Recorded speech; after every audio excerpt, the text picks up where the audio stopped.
this month on American Heat. Get out of here! Fires that won't be tamed. We couldn't back out fast enough. It was roll. We were overwhelmed and we were trying to do everything we could. And that's when it pretty much exploded on us. Dangerous blazes fueled by dangerous buildings. The thought that was running through my mind was not if we had any firefighter fatalities, but just how many we did have.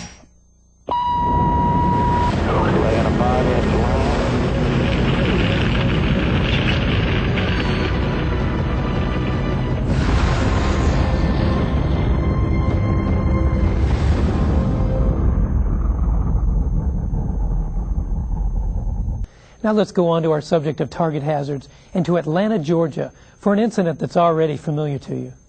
You probably remember these dramatic pictures. Fire had overtaken the Fulton bag and cotton mill. Meanwhile, a crane operator found himself trapped above the intense heat. To save the day, the Atlanta Fire Department executed a daring aerial rescue. Dangling from a helicopter, firefighter Matt Mosley succeeded in plucking the victim off the crane. The high-profile rescue earned Mosley national attention. And that's the last time you're going to hear Matt Mosley's name for the rest of the program. Not to diminish his efforts, but the story at the Fulton Bag and Cotton Mill is much larger than one rescue. This is a story of a dangerous target hazard that could have had catastrophic consequences. In this modern southern boomtown, any property considered to be part of the old Atlanta is likely to be marketable real estate. That explains the renovation of the 19th century Fulton Bag and Cotton Mill. Developers were taking the old mill complex and injecting new life, transforming old industrial space into trendy loft apartments. I've got a fire over here at the old Fulton Cotton Mill. What's on fire? The part of the elevator shaft in one of these old buildings. We were traveling down Boulevard. Across I-20, I noticed a good amount of smoke pushing from the what we found out later to be the elevator shaft of the building. Engine 6 and 10 arrived basically in unison. They pulled in, and I instructed my driver to back into them so we could lay lines out, back out to the street if necessary. When we entered the building, we went up, we were met by the construction personnel, and he advised us that there was a fire on the top floor. As we went up, we were talking with him, and we located the standpipe, which was on the south side of the building. He also mentioned to me that he did not think it was functional. We're going to have to probably land this thing to get up to it. In this snapshot, you can see that so far, all is relatively calm. The first arriving crews report a trash fire in the middle of the floor. And my first initial gut feeling was we can control this. This is not going to be a big deal. Upon arrival, we thought that we had a small amount of fire up on the 4th floor. We went up there and checked it out, and we also had a couple of people up on the 5th floor. When I got up on the floor, the first thing I noticed was empty fire extinguishers laying all over the place. That kind of made a mental impression on me as how long this might have been burning. This is a good time to stop and take a closer look at the Fulton Bag and Cotton Mill. This is a 19th century structure. The floors are made of heavy timber, and over the years of cotton processing, that timber has been saturated in highly flammable linseed and other lubricants. When we start looking at this complex, the first thing that strikes me is just the heavy exposures and the congestion here. That's right, John. I mean, you look at the building, and as you know, it's in a transition phase from the former industrial use to residential now. There are occupied converted apartments on the west side, and just due east are the small houses characterized as tinderbox, very appropriately by the incident commander. Plus, we've got these wind factors, the low humidity. It's just the stage is really set for a big incident here. And during the construction and the renovation, we've got all the fire protection systems down. We've got delay and alarm potentially. That's right. The windows are wide open. I imagine the firewalls are breached. There's work going on throughout the building. So it's, as I said, the stage is set. It's right there. Absolutely.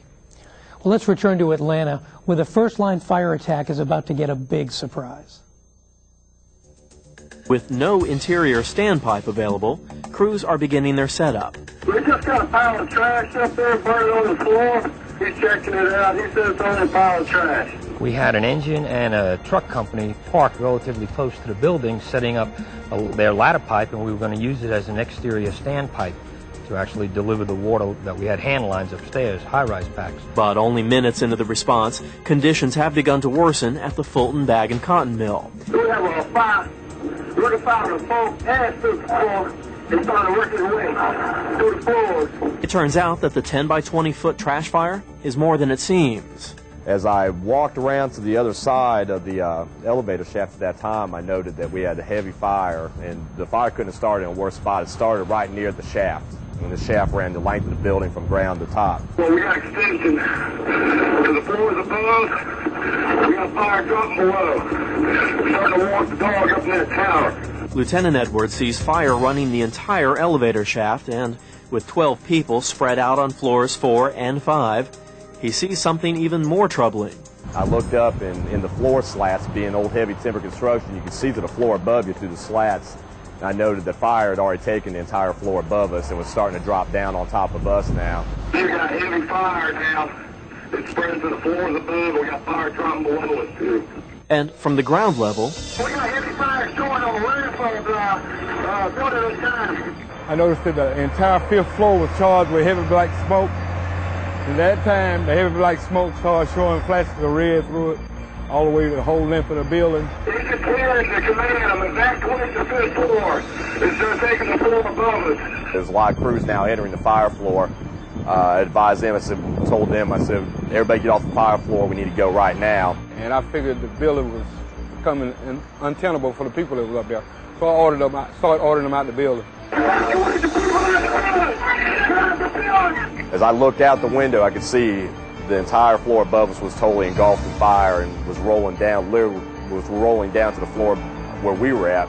Everybody kind of looked, everybody kind of hesitated for a second, then over the radio, our battalion and everybody that was on the ground started yelling to get out, get out. We're evacuating the building right now, getting all the people. We're evacuating the building now. We're bailing out right now, Chief.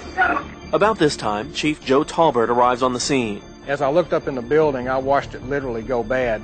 Flames started erupting out of the windows on the north side of the building, and they began to rapidly, and I mean very rapidly, progress to the south end of the building. And that's when it pretty much exploded on us, and it was quite an experience.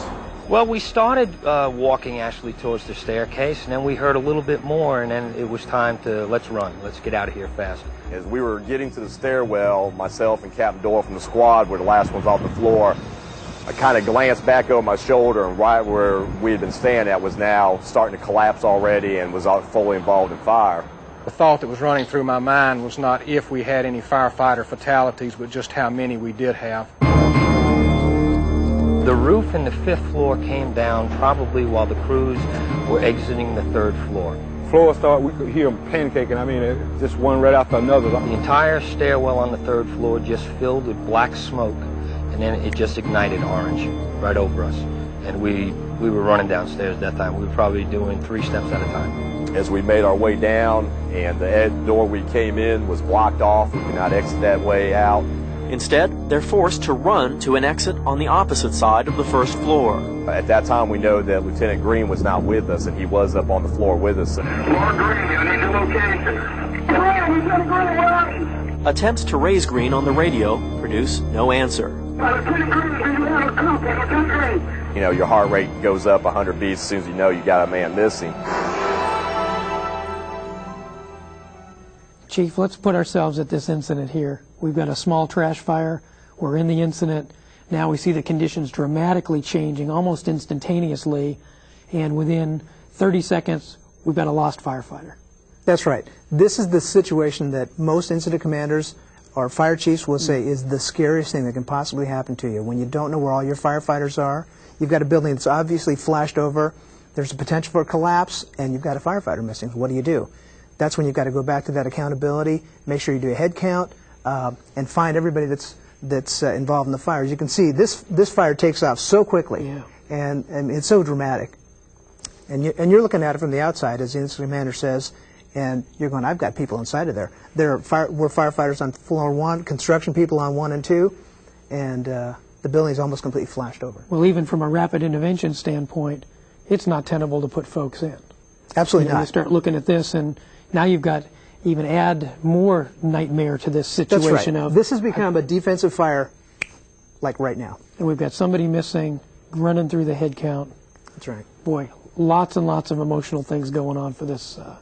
Yeah, and the other thing you have to remember is not only is all this going on with the firefighters, but then, as I said, you've got the construction people to worry about. Right. You still have occupied buildings all around, so you've got exposures everywhere. The smoke is directly impinging on the area that ends up being the Boys and Girls Club and slash daycare. And then you've got the small, quote, tinderbox houses immediately adjacent. So you've got pretty much problems all the way around here. Yeah, trying to play catch-up on this because it happened so quickly is almost insurmountable. That's right. That's right. Well, now we'll go back to Atlanta, where a trash fire has exploded into a potentially enormous catastrophe.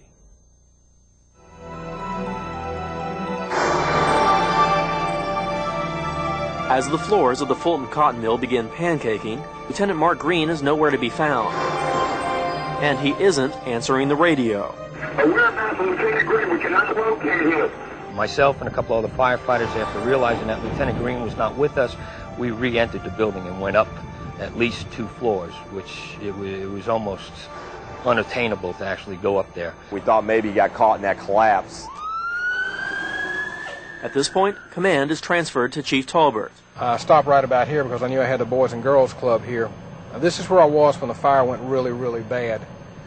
So my primary concern was at that time there were 3 2-story frame houses on Carroll Street, plus this was occupied. Had small children and the daycare workers in here. So about the time the thing started going bad and the firefighters were evacuating the building, I had my command technician or my aide begin to evacuate this building and evacuate the structures right across Carroll Street from the mill, because I knew that, you know, we were going to lose something on Carroll Street. We didn't have any choice the way the wind was blowing and the volume of fire we had on the 5th and 4th floor, and it started extending down almost immediately. The conditions couldn't be more against the Atlanta Fire Department. Humidity is unusually low, the wind unusually high, and the mill is wide open, the windows removed during remodeling. If I had not been on the scene at that particular moment, it would have really been hard for me to believe how fast this building went bad. 27 years, I've never seen one go bad that fast. On a brighter note, it turns out that Lieutenant Green is alive, well, and in a race to save what can still be saved. Green is on the ground. He's out here, sir. What happened was the squad and my engine company exited to a right-hand door, and I exited to the left-hand door, and because that's where truck 1 I had spotted truck 1 in there. I felt kind of an obligation that I needed to get that truck out, as you know, I was the one who told them to put it there. Truck 1's rubber and plastic fittings are melting away. Debris is raining down. When I looked up, there was bricks flying, and you know, it was so hot that it was incredibly hot. I mean, it melted the radio that was in my coat pocket. He actually tripped and fell outside the building when he broke to the right. When he did that, his radio mic fell off, and it was so hot that it actually melted. Okay, so he broke his radio when he fell, trying to get to truck 1. Green and another firefighter managed to save truck 1. They probably saved us $250,000 or $500,000 ladder truck in their efforts. By now, it's clear the cotton mill can't be saved. Firefighters may have lost this battle, but now they're ready to win the war. Well, anytime you come to an incident like that, if you're honest with yourself, for the first 15 seconds you panic. Then you begin to regroup and realize that you're going to have an extended operation, a multiple alarm operation, and your entire bank of resources is going to be taxed to the maximum. This is in command. We now have 3 exposures on this side. All 3 are starting to smoke. The Atlanta Fire Department now faces a severe exposure problem and limited resources. We got these 2 2-story frame apartment buildings burning now on Carroll Street across. We got all the back doors forced in for waiting on water supply. We have no water. We need water to protect these and save these buildings, Chief. The initial problem we had was direct with water supply. By the time our units were assigned, the main part of the water supply coming down Boulevard had already been established for other units. We had relay pumps into both truck company operations for ladder pipe. We had a serious water control problem, but unfortunately we had no additional resources to deal with that. Upon arrival, Chief Talbert's priority was to evacuate the daycare next door. But look at what's left. a rail yard with trailers to the north and northeast, loft apartments to the west, and to the east on Carroll Street. We had a one-story wood frame already smoldering, two-story wood frames already smoldering, and another building, and the roof was already on fire. We were faced with getting across the street and entering 2 apartment buildings and getting people and pets and such out of the building because they were still actually in the building. 2 of those buildings did catch on fire. 1 was a total loss. But we also had 7 other structures catching on fires up to 3 streets away.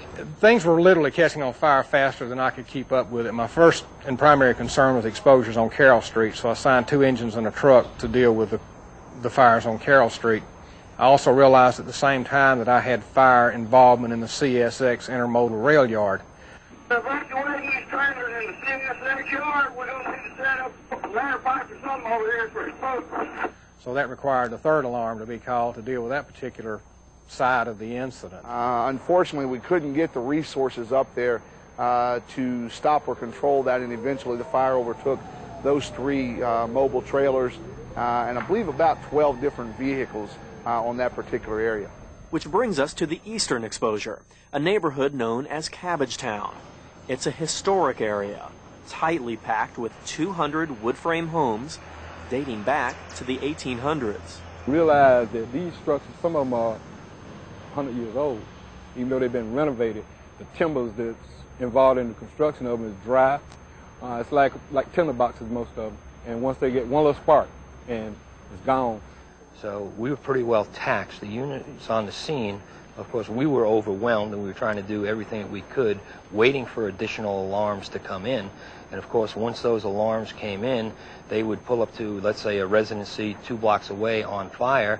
And of course, they're looking for a water supply, and the water supply is already taxed because of the major fire going on over here. Your hose line is not reaching at all. Just might as well shut it down. Shut it down. You're not hitting us all the fire. All you're doing is blowing embers on us over here. We actually had 1 3/4 lines making interior attacks, trying to actually save it. We did have some lines as exposure lines that we were wetting down exposures, but we had a lot of interior firefighting going on, you know, as the fire was in the defensive mode. At that point, I was really getting concerned that I honestly had a conflagration on my hand. I felt that if any 2 of these structures had ever converged, the fire in any 2 of them had ever converged, that we would have had a fire that would have burned down the entire Cabbagetown area of about 200 houses. The radiant heat can be felt 3 blocks away. Chief Talbert is forced to relocate his command. Once I abandoned the command post on Carroll Street, I brought my command post up to here and turned and stopped so I could get a view of the mill. That also at that point gave me an opportunity to command the incident, knowing that I had units on Savannah Street, Marine Avenue, and 1 street back, which was Powell Street. But this gave me a real good view of the mill and as good a view as I could get of the CSX intermodal rail yard because it's surrounded by a wall. Crews are reporting firestorm conditions. In some places, the already high winds are almost double. Well, I got to the point I decided the only way that I'm going to keep ahead of this is literally, if I have a fire on 1 street, when I call an alarm for it, I'll call an additional alarm for the block behind it just to make sure that I don't have any brand problems or any fire extension. So I was literally calling 1 alarm for a fire and then calling an additional alarm to deal with the potential exposure. By the 7th alarm, resources are tapped. In the meantime, we were still getting other calls, letting us know that from the ambers that was blowing from the fire was going on to other houses, which caused us to have more fires.